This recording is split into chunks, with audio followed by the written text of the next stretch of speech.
ఓ దున్నపోతు మొహందానా బర్రెమన్నాడు వండవేంది పనంతా కూడా చేస్తాడు.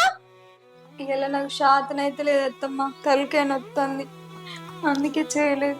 నువ్వు ఇవన్నీ చెప్తే నడవది. నాకు తలకాయ నొస్తుంది, కాళ్ళు నొస్తున్నాయి, చేతులు నొస్తున్నాయి అంటే నడవది. ఇది నీ అవ్వగారి ఇల్లు కాదు, నీ ఇష్టం వస్తాడు వంటందుకు. పనంతా ఏపో. ఏమైనా పని మనుషులు ఉన్నారు అనుకున్నావు ఇంకా చేయడానికి? నా కొడుకు అని చెప్తావు కదా, నేను మీ అమ్మని ఏం పని చేయని అంతా చేసుకొస్తా.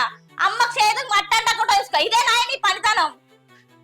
రీతి లేని మొఖం దానా, ఏం రీతి అనేది? నాడు అత్తమ్మ, ఎన్ని రోజులు నా పానం మంచిగా ఉన్నప్పుడు అన్ని పనులు నేనే చేసిన కదా, నీకేమన్నా పని చెప్పినా ఇవాళ పానం అంతా అలసిపోయినట్టున్నది అత్తమ్మ. 4 వద్దులు చేయని అయిపోయిందా? 4 వద్దులు పని చేసి పక్కేసి వాళ్ళు ఇక మందందరూ అబ్బో దీని కోడలు మస్తు పని మంత్రాలు అని అనుకుంటాను. నువ్వు ఏం దొంగేడు పేడవాకు, మస్తు పని